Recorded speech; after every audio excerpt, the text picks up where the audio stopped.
Yes, abareye rero bamaze gusinyisha rutayizamu, akaba ari rutayizamu ukomoka mu gihugu cya Togo, ariko wakiniraga ikipe yitwa Damisa, ikipe ikina mu cyiciro cya mbere mu gihugu cya Benin, muri championnat ya Benin bayita Celtics Ligue 1. Abantu bagiye muri Benin, iyi Celtics barayizi. Celtics ni company ya telecommunication nkuko avuga MTN cyangwa Airtel hano iwacu. Akaba rero ariyo yakiniraga, akaba ari we wabaye rutayizamu wahize abandi muri championnat ya Benin, yatsindiye ikipe ya Damisa ibitego 16. Nuvuga ngo mu mikino ibanza uyu muvandimwe yatsinze ibitego bigera muri 7. Hanyuma rero muri retour niho yakinnye yatsinze ibitego byinshi cyane, arazamura ageza muri 16 muri ekipe ya Damisa FC. Ariko uyu muvandimwe amarticle agiye amwandikwaho menshi cyane, ubundi bavuga yuko Iberi ari umuwinga, ubundi ntago ari typical striker, bavuga ko akina nk'umuwinga nubwo ashobora gukinishwa ku 9, ariko hanga muri ekipe ya Damisa yakinaga imbere aca ku ruhande, akaba ari watsinda ibitego 16. Ubwo no muwinga niyo kandi wingi zombi afite poste de nature, akamaza amazina yose wayasomye. cyane yitwa Atiso Kosivi Antonio Kojo. Antonio Atiso Kojo. Atiso Kosivi Antonio Kojo. iryo zina rigomba kumugwa muri Sekafa Antonio Kosivi cyane umunyatogo ariko akinaga muri Benin, top scorer watsinze byinshi muri championnat Benin y'amakipe 18. iyi kipe ya Damisa baye ya 9 yavukiye ahitwa Atakpame ni muri Togo, urumva ko ntabwo avuga muri kapitale. Bavuga ko yagiye muri Benin rero yo bita Beninese Championship, ubwo yavuga Celtics ari umukinnyi from nowhere kabisa, nta kintu kinini yakoze, ariko ngo ahageze uburyo mu by'ukuri yahise yintegra neza cyane muri groupe, atangira kugaragaza mu by'ukuri inyota yo gutsinda. Urumva ngo cyahagera imikino nk'umunani ya mbere yaramaze gusena ibitego 7. baravuga bati uyu muntu ntabaho, ngagaruka none muri phase retour aryana cyane, ari wese akorera ibitego 16 muri championnat, soza ari top scorer. Urumva nyine ni wa muwinga ugezweho, umuwinga usoza ari top scorer, atari umwataka typique. Niba abawinga badashingire cyane imikino yo gukina bajya mu mpande cyane, ahubwo bakina basanga izamu kandi badashaka gutanga massite menshi, ahubwo we ari bizamu. Ibitego 16 yatsinze bitumye rero ikipe ya Rayon Sport imusinyisha uyu mu left winger, ashaka gukina iburyo cyangwa ibumoso, ariko ubundi bavuga ko hakina neza cyane ari kuri left. Urumva niba abawinga bakinisha indyo ariko bakina ibumoso kuri 11 ariko akinisha indyo. Uvuga ngo rero uyu musore afite imyaka 27, yavutse tariki 13 z'ukwezi kwa gatandatu muri 1999. 27 ni imyaka myiza gukina, agize igihe cyo gukina mu by'ukuri araryoshye, afite icyo bita fresh legs. Uyu Antonio Kojo numwataka mushyara w'ikipe ya Rayon Sport. Ikindi kintu yakoze gikomeye cyane, yakinnye CAF Confederations Cup ariko muri ikipe ya Damisa, hanyuma kandi ahamagarwa muri Togo muri U20 na U23. Ntabwo aratangira guhamagarwa mu ikipe nkuru national nkuru, ariko abatarije 20 n'abatarije 23 yarahamagawe. rero mwakira rutayizamu wanyu cyo ku mpande, ariko ngo hari n'undi munya South Africa ukina 9 ngo nayo ngo shokuza. Ubwo nibyo ubwo bya Reyo tuzabikomeza ku munsi w'ejo, ko mwana bibonye ko Reyo igomba kongera gusinya amasezerano na Skol ku munsi w'ejo kuwa gatatu. Mwana bibonye ko Reyo yamaze kwerekana umutoza w'abazamu uzakorana na Bakame, ariko ngo uyu mutoza ashobora no kuzifashishwa, urumva nk'umutoza ufite lisansi A akazungiriza ko hari ingingo mu mikino CAF Confederations Cup.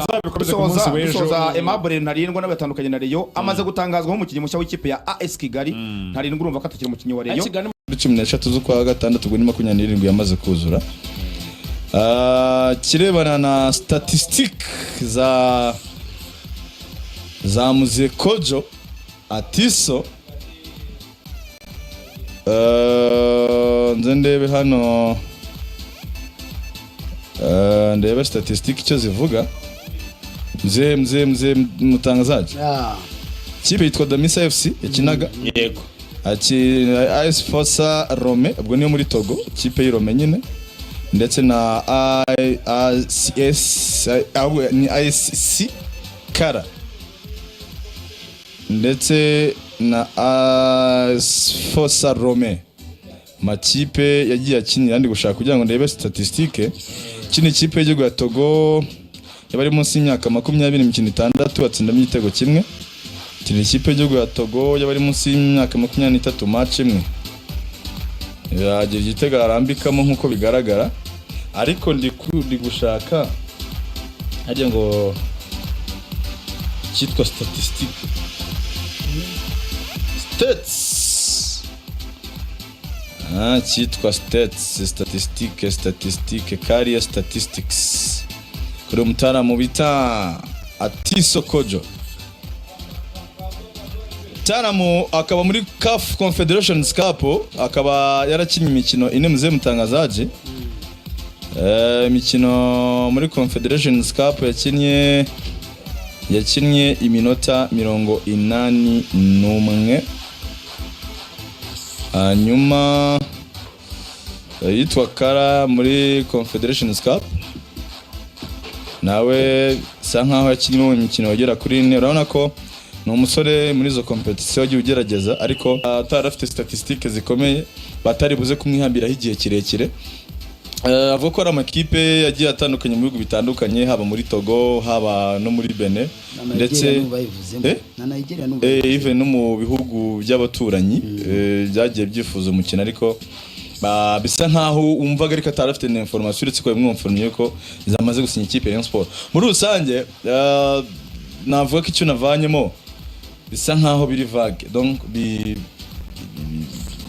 yarabatunguye muri championnat abakize. Nuvuga ngo yaje atazwi bamukekaga ofete onana yaje muri championnat y'u Rwanda muri utamugeranya wenda na ofete nk'uyu ufata nk'abantu dufate n'urugero muri ya championnat y'ubushize yabanjirije ishize, ukicaza abantu bose Faustin ukababwira ngo ninde uzaba top scorer, nta muntu umwe uribuze kuvuga Omar Yaba.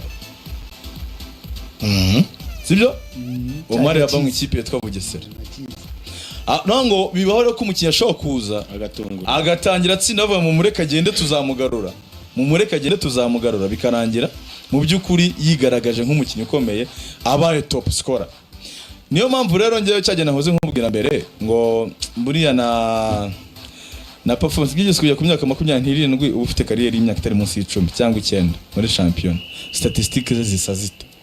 Kimwe nuko ushobora gutangira kuba successful ukuze ukamenyekana birashoboka byo muzega kwa ikintu cyane uko yakiniye muri anda za nuza za Togo. Ikintu cyambere nshima mugani kuba iyo formation ifite yarakinnye muri anda za Togo ni byiza, no kwizo za anda za Togo n'abastemereye fondation nziza. Hanyuma ikindi cya kabiri gikomeye ku ikipe yende muguzi ya Rayon Sport kuba ari n'umukinnyi wabashije gukinaho iyi mikino nyafrika.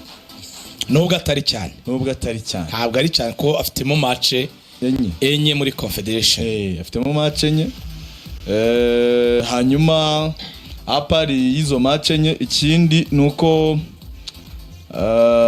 sinzi champion mu Rwanda igigorana, ariko icyo nizera cyo uzi ikintu kiriho se urumva wenda ngana ku musozi no wenda bakinaga muri championnat zitandukanye, ariko ntekereza ko nyine barebye kuri profile wenda ya Basane ari gutsinda. Sindareba highlights cyane. Basane ari umukinnyi ufite pace, yari umukinnyi uderange adversaire, ari umukinnyi provoka amakosa, amene provoka adversaire bagakora amakosa cyane, ari umukinnyi nubona uteje ikibazo adversaire, ariko ugasanga final result ni umuntu udafite statistique. Buriya nicyo kintu yaratandukanye n'umuntu twa Joaquim Ojera ni kwano byibuka. Ojera yari umukinnyi ufite imibare, akaba gusanga gutsinda ibitego nk'icumi muri season, akaba yaderanje yakoresheje amakosa menshi, akaba ari umukinnyi ufite pace. Urumva uyu nguyu koko bibaye bimeze nk'uko uwo mutarama bivugaga, abantu bamubona muri angle ya Ojera usa nk'ari muremure ho gato usumba Ojera, nimba ari electrical ko urebye nk'umubiri we bana nk'iyi foto bamufoto yari gutera bicycle ko urebye nk'amaguru ye, urabona ko ashobora kuba ari umuntu ufite imyitozo.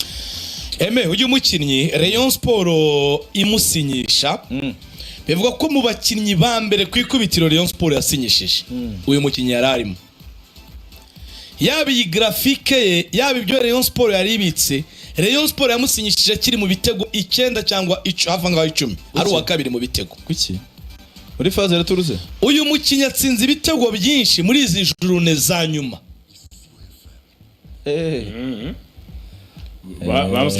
Yari ari mu 9 bamumbwira bwa mbere ku buryo jone 3 za nyuma bivugwa ko ari umukinnyi. Yabwo byaba ari nka 7 ari nka 16 ngo kendi 10 gutyo twaranje champion n'abashaka niba twaranje imbere ya champion Rayon Sport yamubungutse kirangiza champion. Bivuga ko ari mu ba mbere cyangwa 5 gutyo hafi anga 5. Bivuga ko yari umukinnyi uwitwa directeur technique w'ikipe ya Rayon Sport ku ma connection y'abantu afite muri Benin aribo bamuhaye atari abaje bari gukora n'ikipe ya Rayon Sport direct, ahubwo wabo yari afite mu bakinyi ba mbere yahise ashyira ku meza ya Rayon Sport harimo uyu Antonio Atiso Kojo. Rayon Sport nigeze itinzamo akibabwira uyu mukinnyi, barebye imibare yuko yarahagaze icyo gihe ari umuwinga, yaberekaga ibitego 9 hafi angahe 10. Ushobora kuba wenda baraburaga nka journée 5 cyangwa 6 gutyo cyazirindwe. Uyu mugabo bivugwa ko abantu afite mu gihugu cya Benin bya bindi twavugaga ngo mu bihugu byinshi afitemo amakonexi, afitemo abantu aribo bamubwiye ko uyu yari profile ikipe ya Rayon Sport yifuza. We mu byo yasabye Rayon Sport bivugwa ko yabwiye Rayon Sport ko nta nimero 9 uri buze kugurwa, ahubwo hakoresha isanzwe, ariko uwo muwinga bakaba bamuhinduramo cyangwa se yakora nyine nka rutayizamu in case rutayizamu adakora neza. Ariko tumaze no kubona ko izo poste uyu Atiso yazikina zombi. Ni umukinnyi rero 100% wakurikiranwa cyangwa se wabwiwe, reka ndeke kuba gukurikiranwa, byasaba ko directeur technique yaba yaramubonye. Ni umukinnyi wo ku ruhande rwa directeur technique uwo bita Lenati w'ikipe ya Rayon Sport kabisa, ariwe bivuga ko wamwitegereje. Faustin, ikintu kiriho ni kimwe nuko kuri Antonio uyu no umukinnyi ubona ko kuri profile za Rayon Sport ntabwo ari umukinnyi ufite profile ziremereye cyane ngo usange wenda ari umukinnyi wanyuze mu ekipa akomeye cyangwa ufite n'ibigwi by'igihe gitambutse ku buryo ku isoko yaza akaba wenda hari ama ekipe menshi biguguye yamwifuzaga. Ni umukinnyi nyine utunguranye nkuko twabivuze. Ikindi nujya kubireba ni Rayon Sport n'ubundi itari gushaka kwipasa muremure cyane, iri kujya muri za range icyambere kureba ubushobozi bwayo ifite. Ninde mukinnyi ushobora gufitinga muri systeme yacu ariko nanone bitagiye guhungabanya amikoro dufite twebwe, kuko ni nacyo twahoze tunavuga, aho ubuyobozi bwa Rayon Sport bwasabye direction technique na ndetse na coaching staff kuvuga ngo niba ari umukinnyi wo mu Rwanda dukeneye umukinnyi uri muri no range, niba ari uturutse muri championnat zo hanze nawe akwiriye kuza atarenze ino range kugira ngo byibura bize kubafasha kugira stabilité mu buryo bwa mikoro. Ni umukinnyi rero bigendanye na profile ziwe nuko se zigenze aratanga icyizere.